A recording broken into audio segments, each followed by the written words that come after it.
ওয়ামতাজুল ইয়াউমা আইয়ুহাল মুজরিমুন, হে গুনাহগারের দল, হে নাফরমানের দল, হারামখোরের দল, আমার ঈমানওয়ালাদের থেকে তোরা পৃথক হয়ে যা। বলা মাত্রই ওরা চুষার মতো ঈমানওয়ালাদের কাছ থেকে ওরা আলাদা হয়ে যাবে। ঈমানওয়ালারা তখন এক জায়গায় থাকবে, বেঈমানগুলি, নাফরমানগুলি, যারা চোখ পাইও চোখকে ভালো কাজে লাগাইলো না, জবান পাইও জবান ভালো কাজে ব্যয় করলো না, দিমাগ পাইও দিমাগ ভালো কাজে ব্যয় করলো না, আল্লাহকে চিনলো না, ওই মানুষগুলা চুষার মতো আলাদা হয়ে যাবে, আলাদা। আল্লাহ পাক রব্বুল আলামিন এইবার দুইজনকে দুই ঠিকানায় পাঠাইবেন। ঈমানওয়ালাদেরকে জান্নাত নামক গুলায় আল্লাহ আদর করে মেহমান বানাবেন, আর ওই বেঈমানগুলোকে চুষার মতো জাহান্নামের চুলায় ফেলাইবে। ঠিক কিনা জোরে বলেন? প্রশংসা করব কার? একটু জোরে আওয়াজ দিয়া মালিকের নাম কার? হয় নাই, আরো জোরে কার? वहदत की हिफाजत नहीं बेकुव्वत बाजू, वहदत की हिफाजत नहीं बेकुव्वत बाजू, आती नहीं कुछ काम है अक्ल खुदा दाद, आती नहीं कुछ काम है अक्ल खुदा दाद। ऐ मर्द खुदा तुझको कुव्वत नहीं हासिल, जा बैठ किसी गार में अल्लाह को कर याद, जा बैठ किसी गार में अल्लाह को कर याद। ये सच है कि बातिल की तरफदार नहीं हम, ये सच है कि बातिल की तरफदार नहीं हम, गद्दार न समझो हमें गद्दार नहीं हम, गद्दार न समझो हमें गद्दार नहीं हाँ। फूलों की तो रहनरम मिजाज अपना है नज़र, हम तीरी नहीं नेज़ा व तलवार नहीं हाँ, हम तीरी नहीं नेज़ा व तलवार नहीं हाँ। मुसलमानेर आवाज़े बोलें अल्लाहु আকবার, आरो जोरे कोन अल्लाहु আকবার। তাহলে আমরা কি বুঝলাম? কোরআন আমার সন্তানকে মানুষ বানায়। মানুষের সন্তান জন্ম নিলেই মানুষ হয় না, মুরগির বাচ্চা জন্ম নিলে মুরগি হয়, মানুষের বাচ্চা জন্ম নিলে মানুষ হয় না, তারে মানুষ বানাইতে হয়। আর আল্লাহ বলেন মানুষ বানানোর শিক্ষা হলো কোরআনের শিক্ষা। ঠিক কিনা জোরে বলেন? যার জীবনে কোরআন নাই, কোরআনের শিক্ষা নাই, সে মানুষের ঘরে জন্ম নিলেও মানুষ হতে পারে না। যেই ডাক্তারের কাছে কোরআন নাই, যেই ডাক্তারের কাছে কোরআনের শিক্ষা নাই, যেই ডাক্তারের কাছে কোরআনের শিক্ষা নাই, শিশুকালে বাপ মাতারে কোরআন শিখায় নাই, নুরানি মাদ্রাসায় পড়ায় নাই, 5 বছরে কোরআন তারে শিখায় নাই, না না, শিশুকাল থেকে আগডুম বাগডুম গুড়াডুম পড়ায় পড়ায় তারে বড় করছে। কোথায় তার কোরআন, কোথায় ইসলামী জিন্দিগি? মরণের পরের জীবন হলো আসল জীবন। এ জীবন জীবন নয়, মরণের পরের জীবনটাই হলো আসল জীবন। এই মূলনীতি তার কলিজায় ঢুকানো হয় নাই। ডাক্তার হয়েছে, টার্গেট হলো দুনিয়া, ডাক্তার হয়েছে, টার্গেট হলো দুনিয়াতে শান্তি পাওয়া, আখেরাত কি জিনিস বুঝে না। এজন্যই তো নরমাল ডেলিভারি কেসের মহিলা আসলে পরে কয় 20,000 টাকা দিয়ে সিজার করা লাগবে, নইলে বাচ্চাও মরবে, মাও মরবে। ডাক্তার ভালো করে জানে সিজার লাগবে না, নরমাল ডেলিভারি হবে। এরপরও টাকার লোভে পইরা কয় সিজার করতে হবে, নইলে কিন্তু বাচ্চা মারা যাবে। যেই ডাক্তার 20,000 টাকার লোভে পড়ে আমার আপনার একজন সুস্থ মাকে সারা জীবনের জন্য অসুস্থ বানিয়ে দিল, এই ডাক্তারকে ডাক্তার বলবেন নাকি ডাকাত বলবেন? এর কোতে আল্লাহ বলেছেন সে মানুষ না। ডাক্তার হতে পারে কিন্তু মানুষ হয় নাই, মানুষ হয় নাই। ইঞ্জিনিয়ার হয়েছে, রডের বদলা বাঁশ ঢুকায় দিছে। মানুষ মরলো, কই কি হলো, অসুবিধা কি? মানুষ দিয়ে আমার কি হবে? আমার দরকার টাকা, পায়া গেছি। যে ইঞ্জিনিয়ারের কাছে টাকার দাম আছে, মানুষের জীবনের দাম নাই। তার মানে সে মরণের পরের জীবনকে বিশ্বাস করে না, ঠিক কিনা জোরে বলেন? নয়, মরণের পরের জীবনটাই আসল জীবন। এই শিক্ষাটাই আপনার সন্তানকে মাদ্রাসায় দেওয়া হয়, এই শিক্ষাটাই আপনার সন্তানকে নুরানি ক্লাসে দেওয়া হয়, এই শিক্ষা কলিজার ভিতরে ঢুকায় দেওয়া হয়। এ জীবন জীবন নয়, মরণের পরের জীবন হলো আসল জীবন। এ জীবনের প্রতিটা কাজের হিসাব আমার আল্লাহর দরবারে দিতে হবে। এই রুল আর থিওরিটা আপনার সন্তানের কলিজায় ঢুকায় দেওয়া হয়। এরপরে যদি সে হাই স্কুলেও যায়, কোনোদিন ওই ডাক্তারের মতো ডাকাত হবে না। কাতিয়ার সাহেব রাহিমাহুল্লাহর নামে এই মাদ্রাসা। আল্লাহর ওলির নাম আমিনউদ্দিন।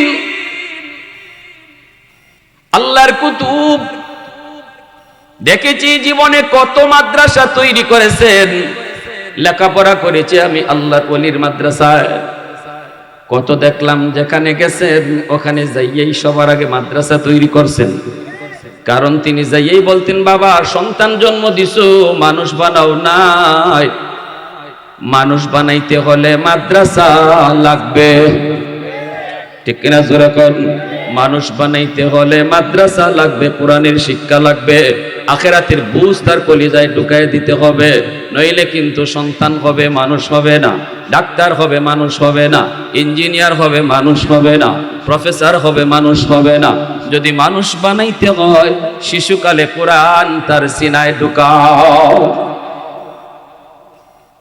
ভাটি অঞ্চলের কত এলাকায় গেলাম, যাইয়েই দেখা যায় রাত্রে থাকছেন, সকালবেলা ফজরের নামাজ পড়ে এলাকার মানুষ লইয়া, ও মিয়া মাদ্রাসা আসেনি?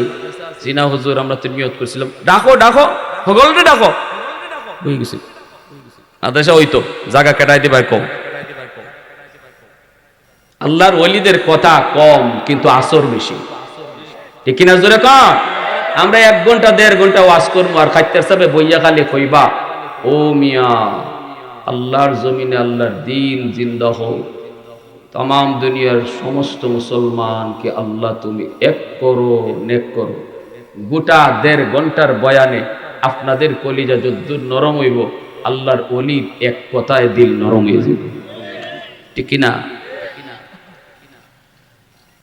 এজন্য আমার ভাইরা, মা বাবার দায়িত্ব আসেনি না নাই? একটু জোরে কোন আসেনি না নাই?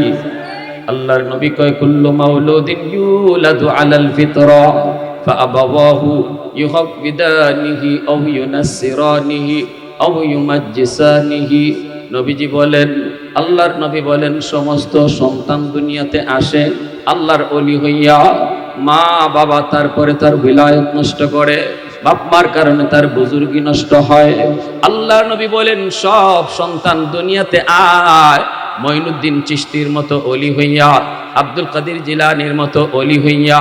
এরপরে বেনামাজি কেমনে হইল, সুদখোর কেমনে হইল, ঘুষখোর কেমনে হইল? নবী কয় তার মার কারণে, নবী কয় তার বাপের কারণে। বাপ মার সিদ্ধান্ত সঠিক ছিল না, যার কারণে সন্তানের বুজুর্গি নষ্ট হয়েছে। বাপ মার সিদ্ধান্ত যদি সঠিক হতো, দুনিয়ায় আসছে যেমন আল্লাহর ওলি হইয়া, কবরেও যাইতো আল্লাহর ওলি হইয়া। কথাটা আমার না, যদি আমার হইতো হয়তো আপনারা মানতে অসুবিধা হইতো। কথাটা আমার নবীর কথা, আল্লাহর নবীর কথার মধ্যে কোনো সন্দেহ আছে? জোরে বলেন সন্দেহ আছে? আমার কথা অতক্ষণ যতক্ষণ নবীর কথা পাই না, যখনই আমি আমার নবীর কথা পাইব আমার কথা বাতিল। যুবক কও না কেন? আমার মত ততক্ষণ যতক্ষণ নবীর মত পাই না, যখনই নবীর মত পাবো আমার মত বাতিল। নবীর মতে মত, তার নাম উম্মত। আমার মত মত নয়, নবীর মতে মত, তার নাম হলো উম্মত। এজন্যই মনে রাখবো, আমার নবী রহমতের নবী কয়, ও দুনিয়ার মা বাবারা শুনো, তোমার সন্তান দুনিয়াতে আসছে আব্দুল কাদের জিলানীর মতো ওলি হইয়া, মঈনুদ্দিন চিশতির মতো ওলি হইয়া, শাইখে কাতিয়ার মতো ওলি হইয়া। আপনার সন্তান দুনিয়াতে আসছে শাইখে গুনুই রহমাতুল্লাহি আলাইহির মতো ওলি হইয়া, দুনিয়াতে সন্তান আসছে। এরপরে নবী কয়, এই সন্তানের উলায়াত, এই সন্তানের বুজুর্গি যদি নষ্ট হয়, সবার আগে তুমি মা বাবাকে আল্লাহর কাঠ গড়ায় দাঁড়ায় জবাব দিতে হবে। সিদ্ধান্ত তুমি ভুল নিছো, কারণ শিশুকালে তোমার সন্তান, এই সন্তানের দিলের ভিতরে আল্লাহর পরিচয়, এই সন্তানের দিলের ভিতরে আল্লাহর মারিফত, এইবার সন্তানটারে কোথায় লেখাপড়া করাইবা, এটা তুমি মা বাবা সঠিক সিদ্ধান্ত নিতে হবে। পরিবেশের কারণে তার বুজুর্গি নষ্ট হবে। খারাপ পরিবেশে যদি ভর্তি হয়, খারাপ প্রতিষ্ঠানে যদি লেখাপড়া করে, যেখানে আল্লাহর পরিচয় নাই, আখিরাতের কোনো আলোচনা নাই, এই সন্তান পরিবেশের কারণে দুনিয়াতে আসছিল বুজুর্গ হইয়া, এই পরিবেশের কারণে তার বুজুর্গি নষ্ট হয়েছে। এর জন্য মা দায়ী, বাবা আল্লাহর দরবারে দায়ী থাকতে হবে। কিয়ামতের ময়দানে সন্তান কইব, রব্বানা আতিহিম দিফাইনি মিনাল আযাব ওয়ালআনহুম লানান কাবীরা।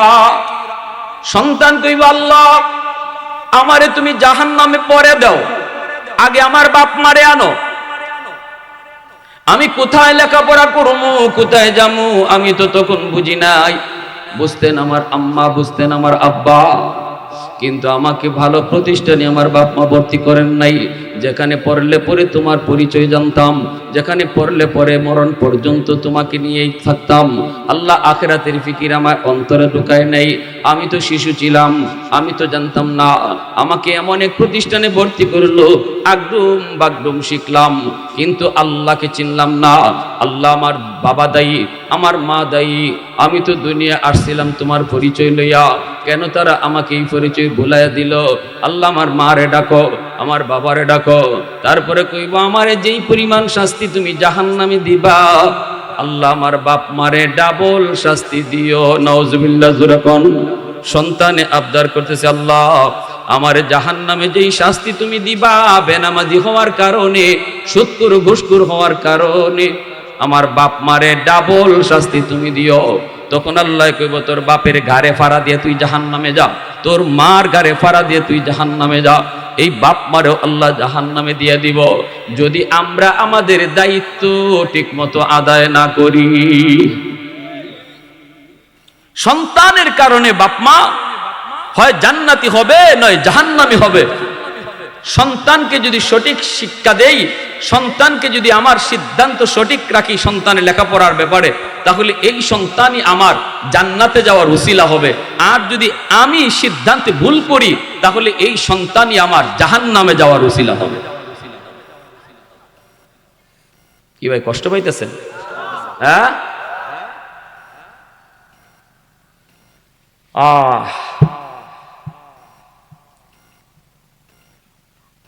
আমারে আমার আব্বা স্কুল থেকে মাদ্রাসায় দিছেন। আমি প্রাইমারি পড়ছি স্কুলে, 5 পর্যন্ত ভালো রেজাল্ট কইরা। পরে যখন আমার আব্বা আমার স্কুল থেকে মাদ্রাসায় দিবেন, আমার আত্মীয় স্বজনরা বাধা দিছে, চাচারা বাধা দিছেন, যে ছেলেটা মাদ্রাসায় পড়লে পরে কেমনে চলবো, কেমনে খাইবো, বউ ফালবো কেমনে, পরিবার ফালবো কেমনে, মাদ্রাসায় পড়লে তাহলে ভিক্ষা ছাড়া আর কিছু নাই। এই ধরনের চিন্তা ফিকির আমাদের এই সমাজেও কিছু মানুষের আসেনি না নাই? হ্যাঁ, আমার আব্বা কইছেন আমি এত কিছু বুঝি না। আমার আব্বা ছিলেন কাতিয়ার সাহেবের ভক্ত, আল্লাহর ওলির ভক্ত। এতেকাফ করছে আমার আব্বা কাতিয়ার সাহেবের সাথে সিলেট এতেকাফ করছেন। তখনই আব্বা নিয়ত করছেন, আল্লাহ তুমি আমার একটা ছেলে সন্তান, নেক সন্তান দিও, আমি তারে আলেম বানাবো। কাতিয়ার সাহেব দোয়া করছেন। এই জন্য আব্বা আমার স্কুলে নিয়ে যাইতেন আর কইতেন, বাবা তুমি কিন্তু মাদ্রাসায় পড়বা, তো স্কুলে নিতেছি কিছু অঙ্ক ইংরেজি লইয়া যাও, মাদ্রাসায় তো অঙ্ক ইংরেজির গুরুত্ব কম। আমাদের সময় একবারই ছিল না গুরুত্ব, আমাদের সময়ে অঙ্ক ইংরেজির গুরুত্ব ছিল না। কিন্তু এখন আলহামদুলিল্লাহ বর্তমানে মাদ্রাসাগুলাতে নুরানি বিভাগটা সম্পূর্ণ স্কুলের সমমানের অঙ্ক ইংরেজি পড়ানো হয়। এটা জানেননি আপনারা? এই খবর থাকবো কি থেকে? প্রাইমারিতে যে অঙ্ক ইংরেজি আছে 1-এ, 2-এ, 3-এ, 4, 5-এ, নুরানি 1, 2, 3, 4, 5-এ সেম অঙ্ক ইংরেজি রাখা হয়েছে। শুধু আপনাদের দিকে খেয়াল কইরা, আমাদের দিকে না, আমরা মৌলবীদের দিকে খেয়াল করে আমি বলবো না, শুধু আপনাদের দিকে খেয়াল কইরা, যারা সন্তানকে ডাক্তার বানাবেন, ইঞ্জিনিয়ার বানাবেন, প্রফেসর বানাবেন, ব্যারিস্টার বানাবেন, সচিব বানাবেন, উকিল বানাবেন, বানান, আমরা আপত্তি দেই না, নিষেধ করি না। এদেশে মুফতি মুহাদ্দিসের যেমন প্রয়োজন, ডাক্তার ইঞ্জিনিয়ারেরও প্রয়োজন, বানান। কোনো অসুবিধা নাই, সাধুবাদ জানাই। কিন্তু মনে রাখবেন, আপনার সন্তানের ডাক্তার হওয়া বড় পরিচয় নয়, ইঞ্জিনিয়ার হওয়া তার বড় পরিচয় নয়। তার সবচেয়ে বড় পরিচয় হলো সে মুসলমানের সন্তান। এজন্য শিশুকালেই তারে মুসলমানি শিখাইয়া তার স্কুলে দেয়, ঠিক কিনা? মুসলমানি শিখাইয়া তার ডাক্তার বানান, মুসলমানি শিখাইয়া তার ইঞ্জিনিয়ার বানান। তাহলে ইঞ্জিনিয়ার হবে, ডাকাত হবে না, ডাক্তার হবে, ডাকাত হবে না, যদি মুসলমানি শিখাইয়া তারে দেন। এজন্যই মাদ্রাসায় আজকে অঙ্ক ইংরেজি রাখা হয়েছে। মুসলমান সন্তানের লেখাপড়া যেন মাদ্রাসা দিয়া শুরু হয়, আল্লাহর পরিচয় দিয়া যেন শুরু হয়। সাথে অঙ্ক ইংরেজি স্কুলেরটা পাওয়া গেল, সে 6-এ অনায়াসে ভর্তি হইতে পারবে। মাদ্রাসায় 5 বছর নুরানি পইরা আপনার ছেলে অনায়াসে হাই স্কুলে ভর্তি হইতে পারবে, কোনো সমস্যা হবে না। এজন্যই উলামায়ে কেরাম যেন গোটা মুসলিম উম্মার সন্তান মাদ্রাসা দিয়া তার লেখাপড়া শুরু হয়। উলামায়ে কেরাম সিদ্ধান্ত নিয়া এই নুরানি বিভাগে অঙ্ক ইংরেজি স্কুলের মানের নিয়ে আইছেন। 5 বছর প্রাইমারিতে কেন পড়াবো? কেন তার এই জীবনের 5টা বছর নষ্ট করব? প্রাইমারির পড়ালেখা তো আমার নুরানি মাদ্রাসায় আছে, তাহলে আমি শুধু প্রাইমারিতে কেন পড়াবো? আমি এমন এক প্রতিষ্ঠানে পড়াবো যেখানে প্রাইমারির পড়াও আছে, আবার ইসলামের শিক্ষা লইয়া, মুসলমানি লইয়া সে ডাক্তার ইঞ্জিনিয়ার হবে। কি ভাই, কথাটা বুঝছেন কিনা? হ্যাঁ, এজন্য বলি শিশুকালে বাচ্চাদের 5টা বছর অত্যন্ত দামি। শিশুকালে বাচ্চাদের দিল দেমাগ কাদামাটির মতো। কাদামাটিতে যা খুশি লিখবেন, লিখতে পারবেন, মাটি যদি শক্ত হয়ে যায় লেখা যায় না। গাছ যতক্ষণ চারা থাকে পানি দিলে লাভ হয়, গাছ যদি মোটা হয়ে যায় পানি লই দিলেও লাভ হবে না। শিশু বাচ্চাদের দিল দেমাগ চারা গাছের মতো, কাদামাটির মতো। এই শিশুকালে যা শিখানো হয়, যা বোঝানো হয়, কলিজায় যা দেওয়া হয়, এটা মরণ পর্যন্ত আসর করে, এটা ভুলতে পারে না, এটা ভুলতে পারে না। এজন্য শিশুকাল মানুষের জীবনের ফাউন্ডেশন। এই শিশুকালটা আপনারা ভুল জায়গায় পড়াবেন না। ভালো প্রতিষ্ঠান দেখা, এলাকার প্রতিষ্ঠান দেখা নুরানি বিভাগটাতে পড়ালেখা করান।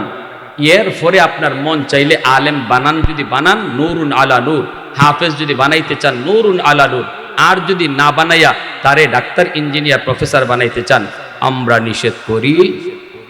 জোরে কোন, পরিষ্কার বুঝছেন, আমরা নিষেধ করি। আমার আব্বা আমারে মাদ্রাসা দিয়া কি ঠকছেন?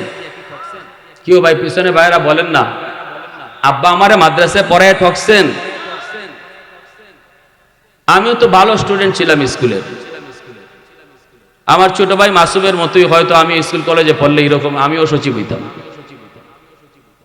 কিন্তু এরপর আপনারা বলেন, আমার ভাই সচিব, সারা বাংলাদেশের কতজন মানুষে চারে চিনে, আর আমারে কতজনে চিনে? হ্যাঁ, নারী নাই, পুরুষ নাই, ছোট নাই, বড় নাই, হাজারো মানুষ। আমি অবাক হয়ে যাই। সেই গেলাম সুন্দরবনে, সেই গেলাম কক্সবাজারে, সেই গেলাম উত্তরবঙ্গে নীলফামারীতে, এত মানুষ আমার এত মায়া করে কি কইরা? আমি বললাম, ভাই মনে হইতেছে নিজের মানুষ, রক্তের মানুষ। কয় হুজুর, মোবাইলে আপনারা দেখতে দেখতে মনে হইতেছে আপনি আমাদের নিজেরই হয়ে গেছে। মনে হয় আপনি দূরের না, আমাদের খুব হৃদয়ে মিশে গেছেন। এত মায়া, এত দয়া। আমি দোয়া করি, দোয়া পাই, আলহামদুলিল্লাহ। এরপর আমার ভাই আলহামদুলিল্লাহ আপনাদের দোয়ায় শিশুকালে আমার আব্বার কাছ থেকে ধর্মীয় শিক্ষা নিয়েই সে স্কুল কলেজে গেছে। বিধায় এখনো আল্লাহর রহমতে, আল্লাহর দয়ায় অত্যন্ত সততার সাথে দায়িত্ব পালন করে যেতেছে।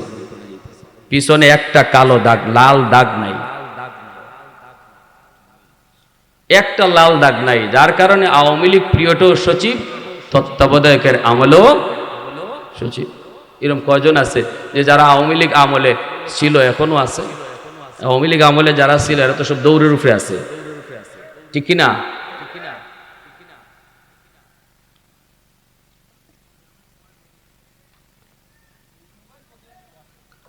আল্লাহ না, চা এখন খাইতাম না। আল্লাহ, আমার ভাইয়েরা এদিকে খেয়াল রাখেন, একটু মনোযোগ আমার দিকে দেন। আপনারা আমার আপনজন, আমি আপনাদের দোয়া চাই। ঘুম থেকে উঠে আপনাদেরকে দেখি, আপনারা আমাকে দেখেন। বিদায় দিল থেকে, মন থেকে কিছু কথা বলতেছি। কষ্ট পাইতেছেন আপনারা?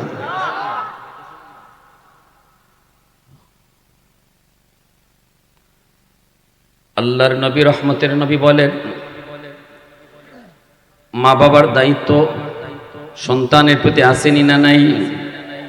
এজন্যই বলবো, সন্তানটাকে শিশুকালে আপনি মাদ্রাসায় নিয়ে আসেন, নুরানি পড়ান, আল্লাহর কাছে দায় মুক্ত হন। এই ছেলে বড় হওয়ার পর ডাক্তার হলেও দেখবেন আপনার জানাজার নামাজ পড়াইতে পারবে, ঠিক না?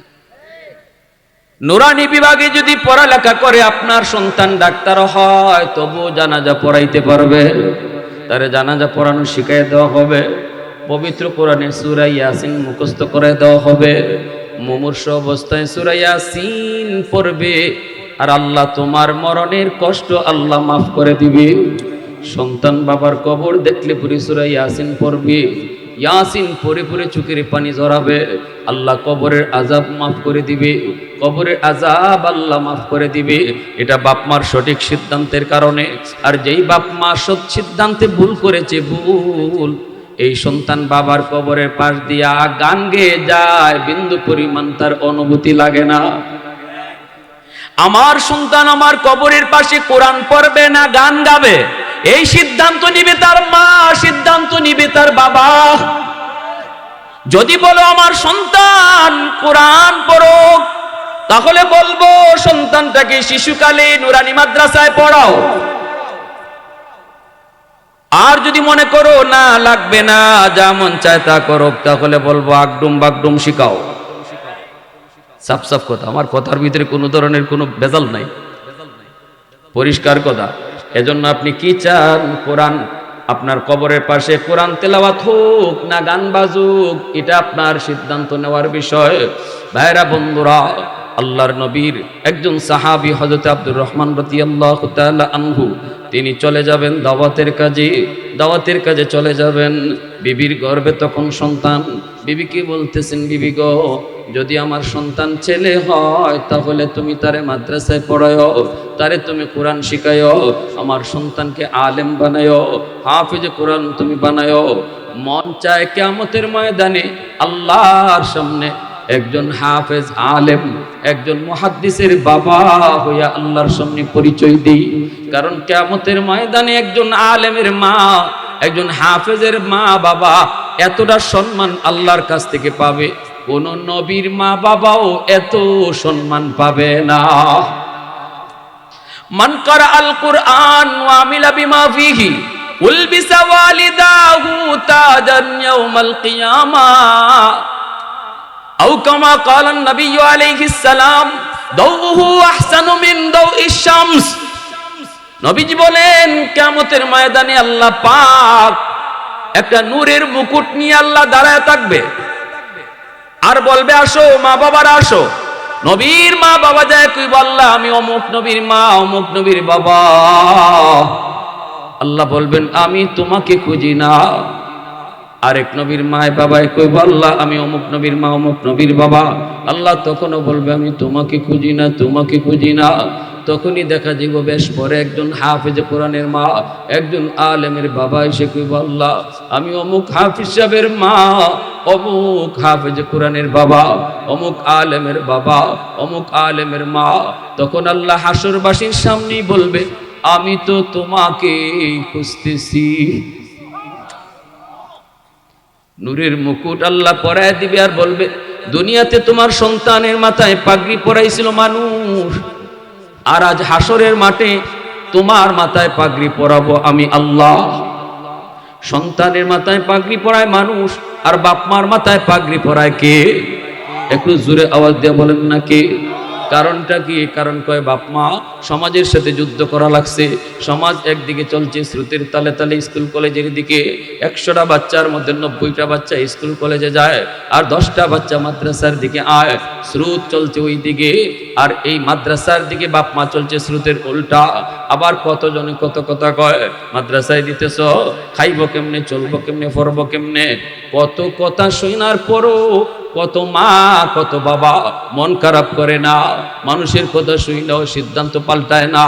না, আমার আল্লাহকে খুশি করার জন্য আমি আখিরাতে আমার সন্তানকে পুঁজি বানাবো, পুঁজি বানাবো, এই নিয়ত করে যখন মা ওই নিয়ত করে যখন বাবা মাদ্রাসার দিকে রওনা দেয়, এতটা জিহাদ করে যখন আসে, তখনই আল্লাহ কই বান্দা আমি তোমার উপর খুশি হইয়া তখনই তোমার জন্য আমি পাগড়ি বানায় রাখছি, তখনই আমি তোমার উপরে খুশি হইয়া পাগড়ি বানায় রাখছি। কারণ তুমি সমাজের স্রোতের তালে তালে চলো নাই। মানুষ দিবে তোমার সন্তানের মাথায় পাগড়ি, আর তোমার মাথায় পাগড়ি দিব আমি আল্লাহ। দাউহু আহসানু মিন দাউইশ শামস, নবীজি বলেন ওই পাগড়ি আর মুকুটের পাওয়ার সূর্যের পাওয়ারের চেয়েও বেশি হবে। হাসরবাসী মানুষ তখন কইব কি রে ভাই এই মানুষটা কেডা? আরেকজনে কইব চিনো না? কয় আমাদের এলাকার হাফিজ সাহেবের আম্মা, অমুক মুফতি সাহেবের আব্বা, অমুক আলেমের আম্মা। এইভাবে হাসরের মাঠে তার পরিচয় দেওয়া হবে।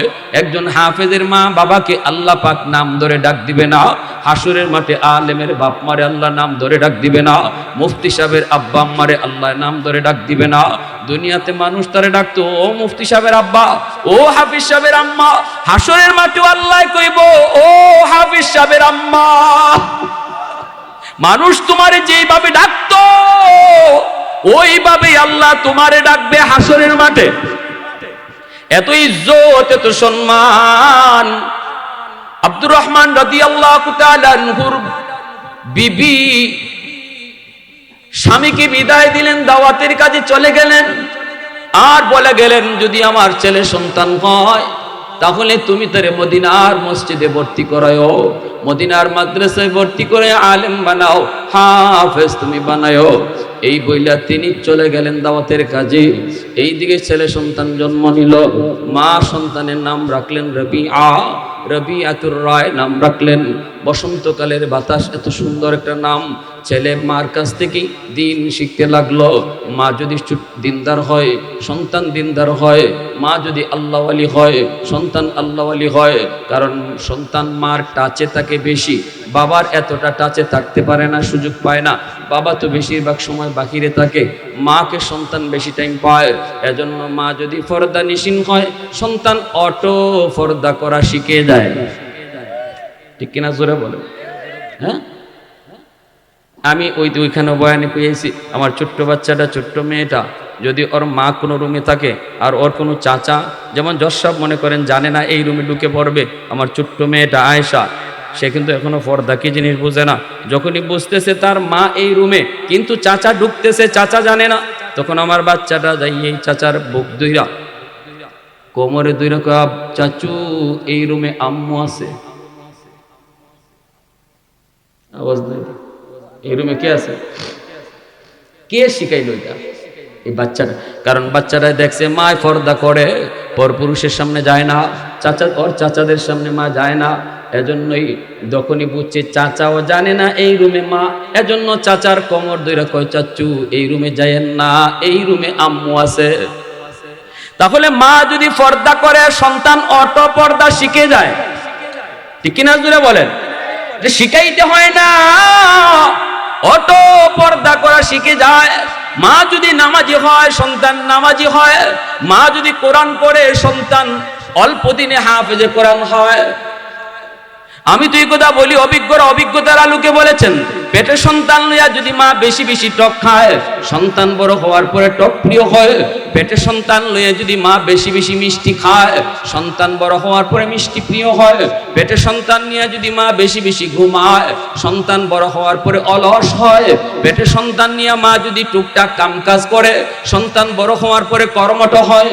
সন্তান পেটে নিয়ে মা যদি গান শুনে সন্তান বড় হয়ে গায়ক হয়। সন্তান পেটে নিয়ে মা যদি কোরআন তেলাওয়াত করে এই সন্তান অল্প দিনে হাফেজে কোরআন হয়। কারণ এটা আসর পড়ে, মার আসরটা পেটেও যায় পড়ে, সন্তানের উপরে যায় পড়ে।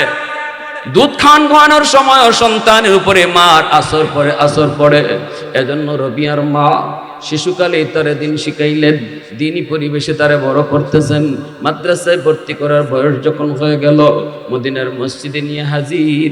মদিনার মসজিদে নিয়ে হাজির আর বলেন, উস্তাদজি আমার সন্তানকে আপনারা দিন শিখান। এই বইলে তিনি উস্তাদের হাতে সন্তানকে দিয়ে আসলেন।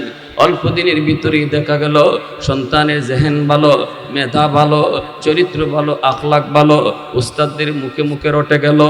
অল্প দিনের ভিতরেই তার সুনাম ছড়াতে লাগলো। মদিনার মাদ্রাসায় 1 নাম্বার হয়ে গেল রবিয়া। চতুর্দিকে তার সুনাম, এত জেহেন, যেই কিতাব পড়ে এই কিতাব মুখস্থ হয়ে যায়। উস্তাদরাও তার জেহেন দিকে অবাক। এইদিকে বাবা গেছেন দাওয়াতের কাজে, 1 দিন 2 দিন নয়, 1 মাস 2 মাস নয়, 16টা বৎসর কেটে গেল বাবার।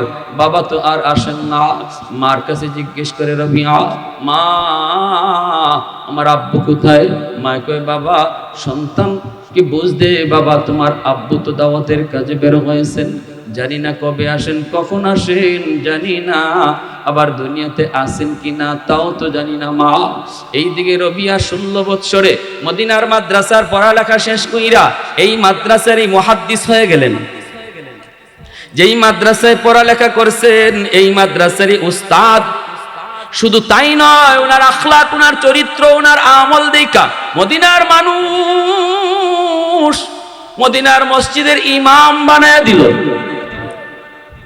আমার নবী, রহমতের নবী, যেই মিম্বরে দাঁড়ায় নামাজ পড়তেন, যেই মিম্বরে দাঁড়ায় নামাজ পড়াইতেন, রবিয়া এখন ওই মিম্বরে দাঁড়ায় নামাজ পড়ায়। যেরকম সুবহানাল্লাহ। আমার নবী যেখানে দাঁড়াতেন ওই জায়গায় দাঁড়ায় রবিয়া নামাজ পড়ান। হাদিসের বহুত বড় একজন রাবি, রবিয়াতুর রায়, হাদিসের বহুত বড় একজন রাবি। ইনি তো মদিনার মসজিদের ইমাম আর মদিনার মাদ্রাসার মুহাদ্দিস। চলতেছে দিন, রাত যায়, দিন যায়, মাস যায়, বছর যায়। 16 বৎসর পরে রবিয়ার আব্বা হযরত আব্দুর রহমান তিনি বাড়ি ফিরলেন, কিন্তু মা জানেন না, জানার তো কথাও না, তখন তো মোবাইলের যুগও ছিল না যে ফোন করে জানাই দিব আমি আসতেছি। সুজা ঘরের ভিতরে ঢুকবেন, তখন রবিয়া মায়ের কাছে দাঁড়ানো। মাদ্রাসার টাইম হয়ে গেছে, পড়াইতে যাবেন, মার কাছ থেকে বিদায় নিয়ে যাবেন। মা ভক্ত রবিয়া, মা ভক্ত সন্তান, ঘর থেকে বের হতে কয় আম্মু যাই, ঘরে ঢুকার সময় কয় আম্মু ঢুকি। যেই সন্তান বেশি বেশি মাকে আম্মা কয়া ডাকে, যেই সন্তান বাবাকে বেশি বেশি আব্বা কয়া ডাকে, এই সন্তানের প্রতি বাপ মার ভালোবাসা বেশি থাকে। মার ভালোবাসা নিতে, বাবার ভালোবাসা নিতে লক্ষ টাকা খরচ করতে হয় না যুবক। বাপ মারে খুশি করতে বল মাছ খাওয়ানো লাগে না। মুখ ভরে ভরে আম্মা আব্বা কয়া ডাক দাও, দেখবা মা বাবা খুশি হয়ে গেছে। বড় হওয়ার পরে সন্তান মাকে আম্মা কয়া ডাকতে লজ্জা পায়, আব্বাকে আব্বা কয়া ডাকতে লজ্জা পায়। শাশুড়ির টিকি মুখ ভরে আম্মু কয়, শ্বশুরকে টিকি মুখ ভরে আব্বু কয়, কিন্তু নিজের মা বাবাকে আব্বা আম্মা কইতে লজ্জা পায়। অথচ মার দিলটা কাঁ কাঁ করে। সন্তান যত বড়ই হোক না কেন, সন্তান কখনো বাপ মার কাছে বড় হয় না। সন্তান সব সময় বাপ মার কাছে ছোটই থাকে। আব্বু ডাক শোনার জন্য বাবার দিলটা খাঁ খাঁ করে, আম্মু ডাক শোনার জন্য মায়ের দিলটা খাঁ খাঁ করে। দেখবেন যে সন্তান টাকা পয়সা রুজি করে না, কিন্তু মারে বেশি বেশি আম্মু ডাকে, আব্বারে বেশি বেশি আব্বা ডাকে। টাকা পয়সা রুজি না করলেও সন্তানকে, এই সন্তানকে বাপ মায়ে বেশি ভালোবাসে। হ্যাঁ, আরেক ছেলে মাসে 20,000 30,000 টাকা দেয়, কিন্তু বছরে একবারও আম্মা কয় না। বছরে চলে গেছেন দাওয়াতের কাজে, রবিয়া বাবাকে চিনবেন কি কইরা? ওই অবস্থায় ঢুকে পড়লেন, ঢুকি দেখেন তার বিবির কাছে একজন যুবক দাঁড়ায় রইছে, জোয়ান একটা পুরুষ দাঁড়ায় রইছে। বাবাও তো ছেলেকে চিনে না, ছেলেও তো বাবাকে চিনে না, ঠিক না? বাবাও ছেলেকে চিনে না, ছেলেও বাবাকে চিনে না। ওই অবস্থায় ঢুকলেন, ঢুকা মাত্রই দেখা যায় হযরত রবিয়া আওয়াজ দিতেছে, কে গো আপনি এইভাবে ভিতরে ঢুকতেছেন কেন? এটা তো একটা পর্দাওয়ালা বাড়ি, এই বাড়িতে ঢুকতে গেলে অনুমতি নিতে হয়। দাঁড়ান, আপনি ঢুকবেন না। কিন্তু রবিয়ার আব্বা আব্দুর রহমান তিনি তো বাধা মানতে রাজি না। ইনার কথা হইল, আমি আমার বাড়িতে ঢুকবো, তুই বাধা দেওয়ার কে? ঠিক না? ছেলে চেনে না বাবাকে, বাবা চেনে না ছেলেকে। ছেলে বাধা দেয়, বাবা বাধা মানে না। ভিতরে ঢুকতেছেন, রবিয়া তো মাথা একদম হ্যাং মারলো। এই মানুষটার জীবনে মদিনায় কোনোদিন দেখি নাই। অচেনা অজানা মানুষ, কেমন করে পর্দার ভিতরে ঢুকতেছে, বাধা দিতেছি বাধাও মানে না, এই অবস্থায় ভিতরে ঢুকতেছেন। কিন্তু রবিয়া বাবাকে চিনেন না, মা তো তার স্বামীকে ভালো করে চিনছেন, এজন্য মা বাধা দেয় না। রবিয়া যখন বাধা দেয়, বাবা যখন বাধা মানে না, তখন পিছন থেকে মায় কয়, বাজার মুরব্বী মানুষ ঢুকেই যখন পড়েছে আর বাধা দিও না, তুমি তোমার ক্লাসে চলে যাও, পড়ার টাইম হয়ে গেছে। তখনও কিন্তু মায় ফের ভাঙ্গে দেন না, ফেরটা ভাঙ্গেন নাই, যে ইনি তোমার আব্বা কইলেই তো শেষ হয়ে যেত। মায় কইতেছে, বাবা মুরব্বী মানুষ, বাদ দেও, এত বাধা দিও না, যাও তুমি পড়া দাও। মা ভক্ত রবি আর কোনো কথা বলেন নাই, সোজা চলে যাইতেছেন মাদ্রাসায়। কিন্তু মাথার ভিতরে বিশাল প্রশ্ন, এই মানুষটা কে? আমার আম্মা আমার পক্ষ না নিয়া ওনার পক্ষ কেন নিল? আম্মা তো আমার পক্ষ নিয়ে বলার কথা ছিল, মিয়া আপনি দাঁড়ান, জীবনে কোনোদিন মাকে বেপরদায় দেখি নাই, কিন্তু আজ মা কেন একজন অপরিচিত মানুষকে ভিতরে ঢুকতে দিল, আমার পক্ষ নিল না? কে সেই মানুষটা? তিনি চলে গেলেন মাদ্রাসায়, পড়াইতেছেন, ছাত্র পড়াইতেছেন। মদিনার রওজা শরীফের কাছেই তিনি হাদিস পড়ান, আল্লাহর নবী রওজা শরীফের কাছেই তিনি হাদিস পড়ান। বিভিন্ন মাযহাবের ছাত্ররা ওনার ছাত্র, এই অবস্থায় পড়াইতেছেন। এইদিকে হযরত আব্দুর রহমান বিবির কাছে যাইয়েই বলতেছেন, বিবি গো, ও বিবি, এই জোয়ান ছেলেকে যে আমাকে বাধা দিল। মা তখনও ফের ভাঙ্গেন না, মা বলতেছে, পরে বলবো, আগে আপনি বলেন কেন 3টা সুন্নত আপনি ভঙ্গ করলেন? 1 নাম্বার হলো, লম্বা সফর থেকে আসলে পরে মসজিদে অবস্থান নিতে হয়, মসজিদ থেকে ঘরে খবর পাঠাইতে হয়, এই সুন্নতটা আপনি করেন নাই। 2 নাম্বার হলো, মদিনার আমার নবীর রওজা শরীফে সালাম না কইরা আপনি ঢুকে পড়লেন নিজের বাড়িতে, অথচ আমার নবীর রওজায় সালাম করেন নাই। 3 নম্বর হলো, নিজের বাড়িতে ঢুকতেও সালাম দিয়া অনুমতি নিতে হয়, এই সুন্নতটাও আপনি করেন নাই। কেন 3টা সুন্নত ভঙ্গ করলেন? আগে সুন্নত 3টা পালন করে আসেন, এরপরে পরিচয় দিব এই যুবক ছেলেকে। হযরত আব্দুর রহমান আর কথা বাড়ালেন না, তিনিও সোজা চলে গেলেন। যাইয়েই মদিনায় নবীর রওজা শরীফের কাছে, যাইয়েই আমার নবীর রওজা শরীফের কাছে যাইয়েই নবীর রওজায় সালাম জানালেন, নামাজ পড়লেন, চোখ থেকে দর দর করে পানি পড়ে। 16টা বছর পরে আমার নবীর রওজার কাছে আসলেন। কতটা আবেগ, কতটা ভালোবাসা, চোখ দিয়ে পানি ঝরলো। হঠাৎ করে তাকায় দেখেন রওজা শরীফের কাছেই ওই যুবক, যেই যুবককে তিনি বিবির কাছে দেখছিলেন, চেহারাটা পূর্ণিমার মতো, চাঁদের মতো সুন্দর ঝলমল করে, তিনি হাদিসের মসনদে বৈশা উস্তাদ হইয়া হাদিস পড়াইতেছেন, আর সামনেই অসংখ্য ছাত্র হাদিস পড়তেছে। হযরত আব্দুর রহমান দেখে তিনি অবাক, কে সেই যুবক, যে যুবককে কিছুক্ষণ আগে আমার বিবির কাছে দেখলাম, এখন দেখতেছি সে বহুত বড় মুহাদ্দিস। কে সেই? চোখ থেকে পানি ঝরতেছে আর মনে মনে কান্দের, আল্লাহ ও মালিক, তুমি যদি আমাকে এমন একটা সন্তান তুমি আমাকে দিতা, এমন একটা সন্তানের বাবা যদি আমাকে বানাইতা, আমি বাবা হইয়া জীবনে ধন্য হয়ে যেতাম। চোখের পানি ঝরে কাঁদতে কাঁদতে তিনি গেলেন বাড়িতে। বিবির কাছে গিয়া সালাম দিয়া সুন্নত 3টা আদায় করে বলতেছেন, বিবি গো, ও বিবি শোনো, নবীর রওজায় সালাম জানাইছি। বিবি কইতেছে, রওজা শরীফের কাছে কিছু দেখছনি? কয়, হ দেখছি, ওই যুবক ছেলেটাই, সে মদিনার রওজা শরীফের কাছে বইসা বহুত বড় মুহাদ্দিস হইয়া হাদিস পড়াইতেছে। কে গো বিবি, একটু কও না। আল্লাহ যদি এমন একটা সন্তান আমাকে দিত, মনে বড় আশা ছিল। সাথে সাথে বিবি স্বামীর বুক জড়ায় কান্দে আর কপালে চুমু দিয়া কই, স্বামী গো, তোমার দোয়া আল্লাহ কবুল করে ফেলেছে। তোমার মনের যে আশা ছিল গো স্বামী, যেই যুবককে তুমি দেখেছো মদিনার মসনদে, হাদিসের মসনদে বসা, তার নাম হলো রবিয়া। মদিনার সবচেয়ে বড় মুহাদ্দিস আর মদিনার মসজিদের ইমাম, সেই হলো তোমার ঔরজাত সন্তান, যার নাম হলো রবিয়া।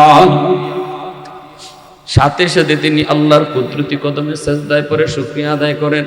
বিবিকে নিয়ে বলেন, বিবি তাড়াতাড়ি চলো, আমার সন্তানকে আমি নয়ন জোড়ায় দেখব, আমার সন্তানকে আমি মন জোড়ায় একটু দেখব, চলো আমাকে নিয়ে চলো।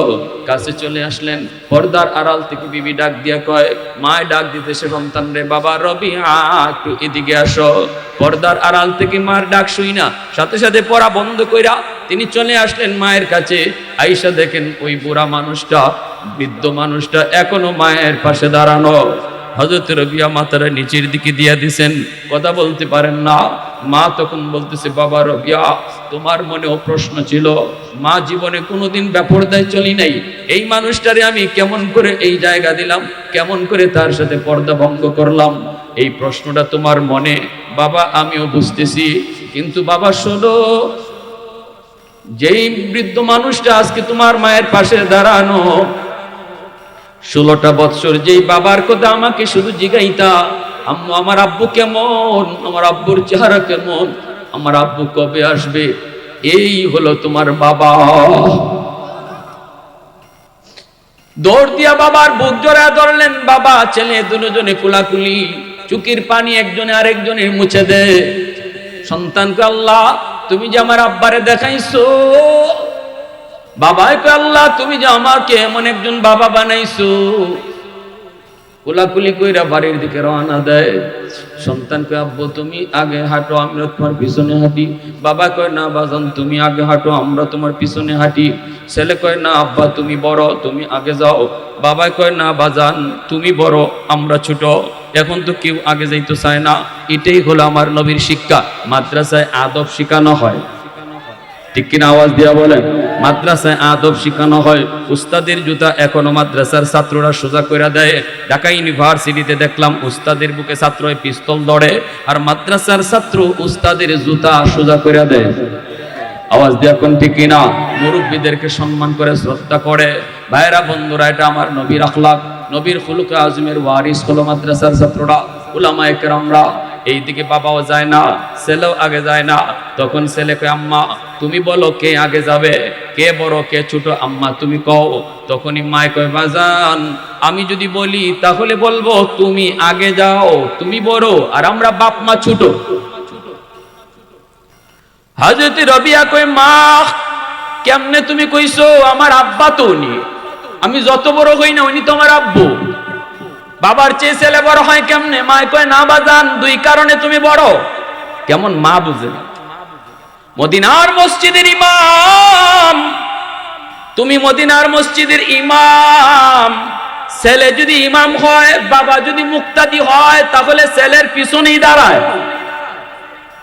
মদিনার মসজিদে যখন তুমি ইমাম, বাবা মুক্তাদি, বাবা দুনিয়াতেও তোমার পিছনে। কিয়ামতের ময়দানে আল্লাহ কইব, কই আমার কোরআনের পাখিরা, যাও পিছনে বাপ মারের সাথে লইয়া যাও। হাসরের মাঠেও জান্নাতে তুমি আগে যাবা, আমরা পিছনে। দুনিয়াতেও তুমি ইমাম হইয়া আগে, বাবা তোমার পিছনে। অতএব এখনো তোমার আব্বু থাকবে পিছনে, তুমি যাবা সামনে। একটু জোরে আওয়াজ দেখুন না সুবহানাল্লাহ, আর একটু জোরে সুবহানাল্লাহ। এমন একটা ছেলে, এমন একটা সন্তান আল্লাহ প্রত্যেককে দেখ, আমাকেও দেখ, আপনারেও দেখ। কার কার মনের ইচ্ছা আছে একটু হাত উঠে আল্লাহরে দেখান। আল্লাহ তুমি কবুল করো, জোরে বলি আমিন, আরো জোরে বলি আমিন। প্রতিটা বাবাকে, প্রতিটা মাকে আল্লাহ হাফেজে কোরআনের মা বানান, আলেমের মা বানান, মুহাদ্দিসের মা বানান। এই এলাকার ঘরে ঘরে হাফেজ আলেম আল্লাহ কবুল করে নেন। সবাই বলি আমিন। মাদ্রাসার জন্য একটু সহযোগিতা, একজন উঠবেন।